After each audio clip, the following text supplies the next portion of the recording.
Francis, ayer y hoy, aprendiendo del pasado, de Francis, ayer y hoy. Es imprescindible tratar de ser lo más preciso en lo que uno va a decir, porque tiene absoluto chequeo, se sabe que es así, pero no se tienen ni los nombres ni la documentación adecuada para decir cuál es el grupo que lo está produciendo. El candidato más votado en las PASO dijo ayer, acerca de los cortes y demás, que le pedía a la gente no estar en las calles. Esto fue mirado por los movimientos sociales en general y especialmente por los que estaban acampando, es decir, los que conduce el Polo Obrero dentro de un pensamiento trotskista y que acompañan Barrios de Pie, como que iba a empezar mal Fernández si ya le estaba coartando a ellos la posibilidad de expresarse en la vía pública. Ocurre de que en la calle México saben que hay un grupo muy vinculado a las decisiones del presidente que tiene la voluntad de que quede en la historia que los echaron. Es decir,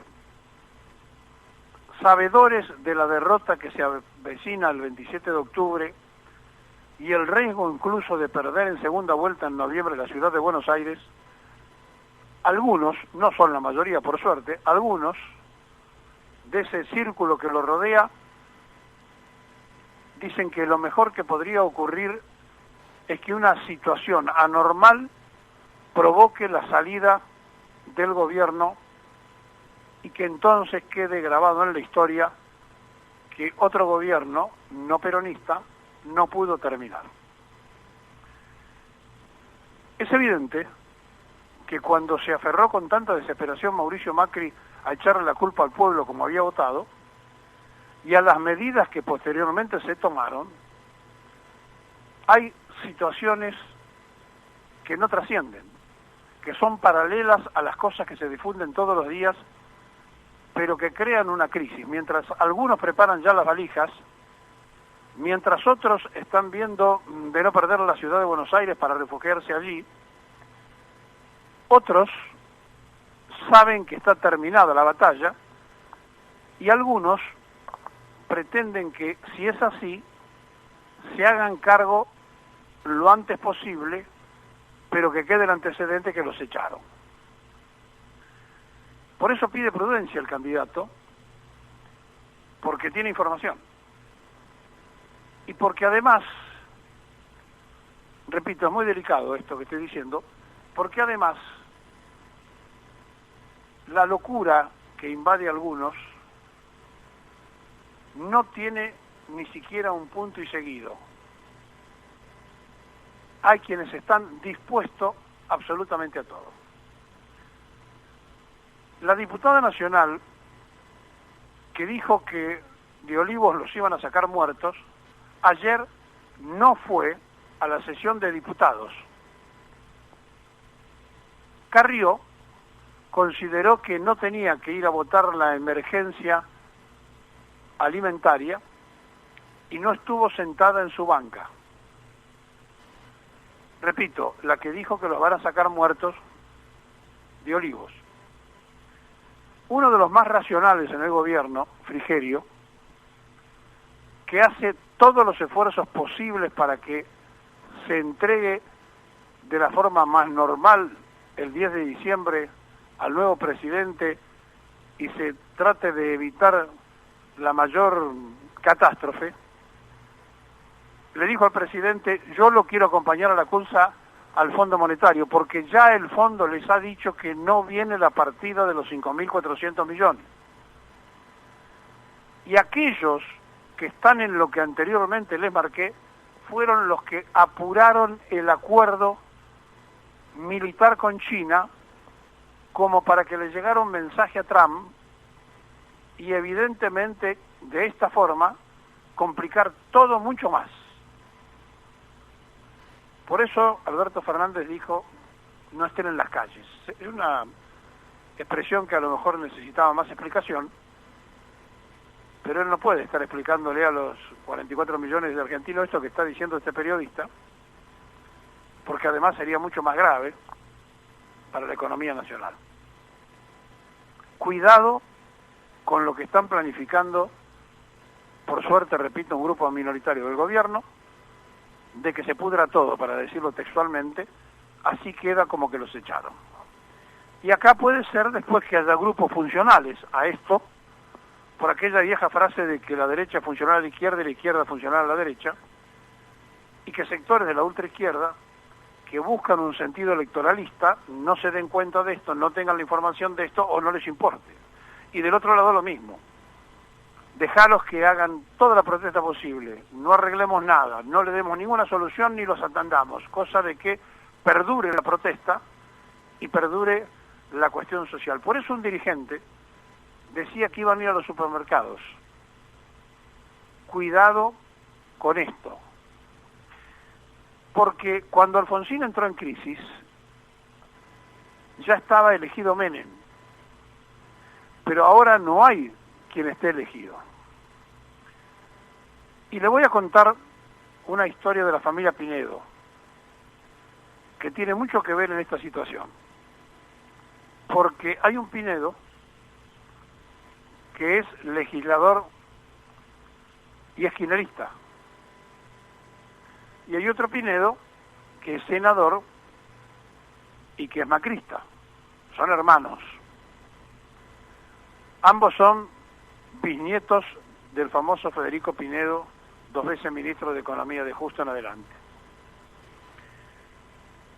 Y resulta que el Pinedo macrista, Federico Pinedo, fue muy maltratado por los propios y lo dejaron afuera de toda conversación en el armado de las listas, y lo mismo le pasó a Emilio Monzó, el presidente de la Cámara de Diputados.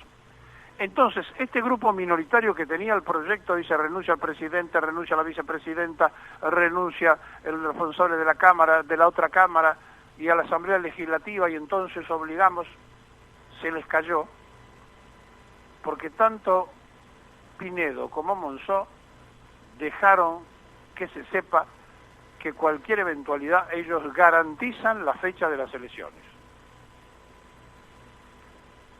Por eso digo que es muy delicado esto, por eso digo que no hay que descartar nada, y simplemente como hacemos en este programa, nosotros le informamos lo que sabemos, así como le dijimos ayer que se iba a aprobar con media sanción, le decimos ahora que el miércoles va a ser ley, los senadores van a aprobar la emergencia. Pero que no hacía falta todo esto, porque todo esto es una demora innecesaria ante la gente que tiene hambre, ya lo explicamos ayer. Pero la situación es de una complicación absoluta, porque están haciendo agua por todas partes la economía, y ayer el Fondo Monetario Internacional, a través de su vocero, hizo un comunicado. Y a ese comunicado del vocero del fondo dijo que sigue sin confirmar el desembolso y calificó la situación argentina como muy compleja, y el vocero del organismo informó que recibirán a la CUNSA a fin de septiembre para discutir los últimos turbulencias del mercado. El vocero del Fondo Monetario Internacional eludió confirmar la llegada del desembolso de los 5.400 millones de dólares correspondientes a la cuota trimestral de septiembre y calificó a la situación argentina como muy compleja.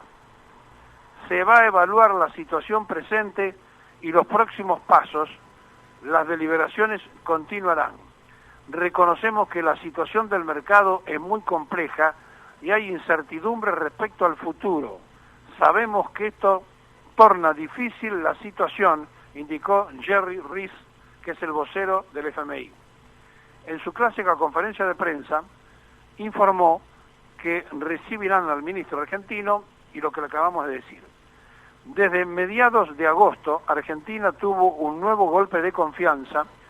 La situación complicada del mercado tornó la situación aún más difícil.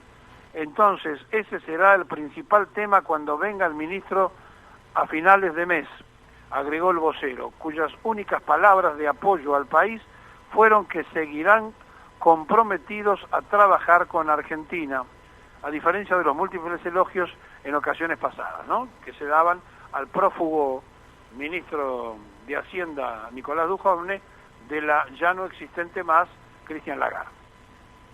El vocero del fondo se mostró muy molesto por las reiteradas consultas de la prensa sobre la responsabilidad del organismo en la crisis local y negó que el FMI haya violado sus reglas, como sostuvo el candidato peronista Alberto Fernández.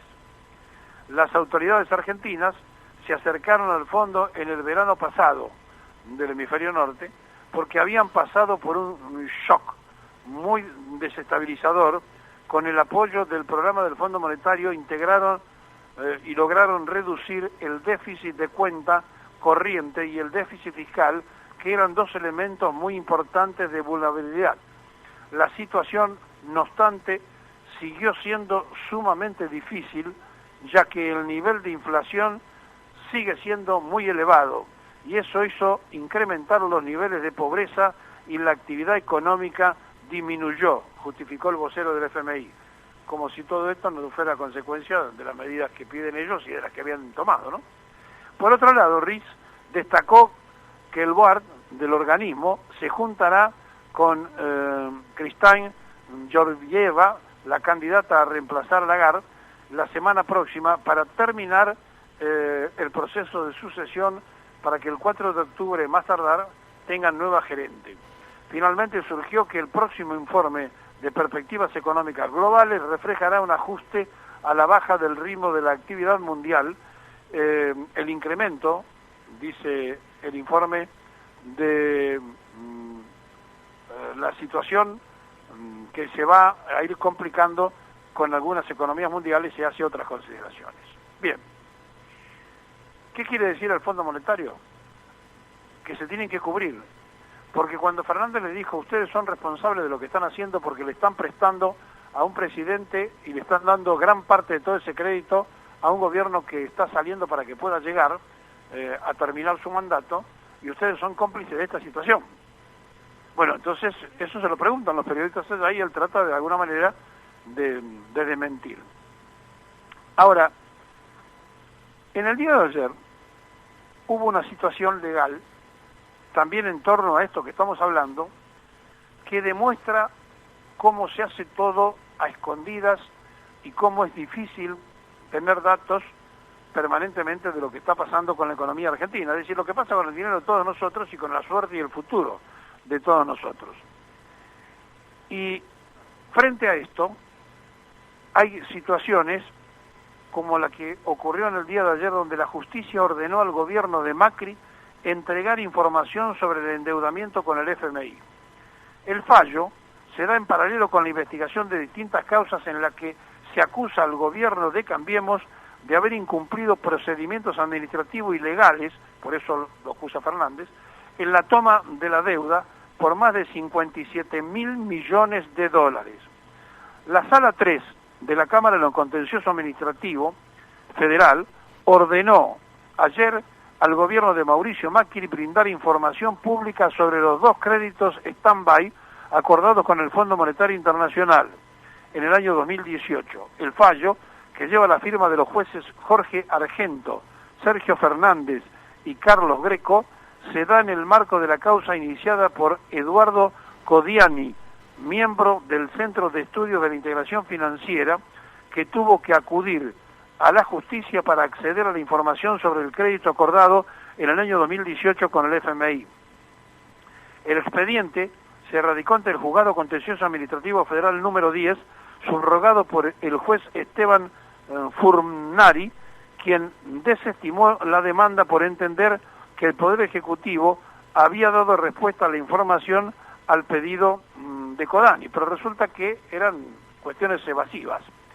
La decisión fue apelada y recayó en la Sala 3 de la Cámara Contencioso Administrativa Federal, que le pidió opinión al fiscal Rodrigo Cuesta sobre el asunto, quien aconsejó que se debía revocar la sentencia de primera instancia. El fiscal le sugirió al tribunal que debe ordenar a dicha repartición estatal entregar al actor, que solicitó, en soporte papel y digital, los actos administrativos por los que se decidió tomar los créditos de las cláusulas de prórroga de la jurisdicción y la copia del acuerdo firmado entre las partes. Ahora los jueces admitieron el recurso de apelación y ordenaron al Gobierno Nacional y a Mauricio Macri entregar la información solicitada por Codani. Todo ello en el marco de las denuncias por incumplimiento de los procedimientos administrativos ilegales en la toma de una deuda para tiempos futuros de todos los argentinos con el FMI por parte de nuestro país.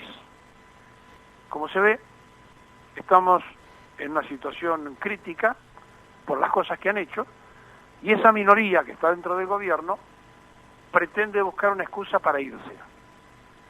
Y esa excusa no hay que dársela. Se tienen que quedar hasta el último día, y después del 10 de diciembre deberán ser citados absolutamente todos los responsables por la justicia del país.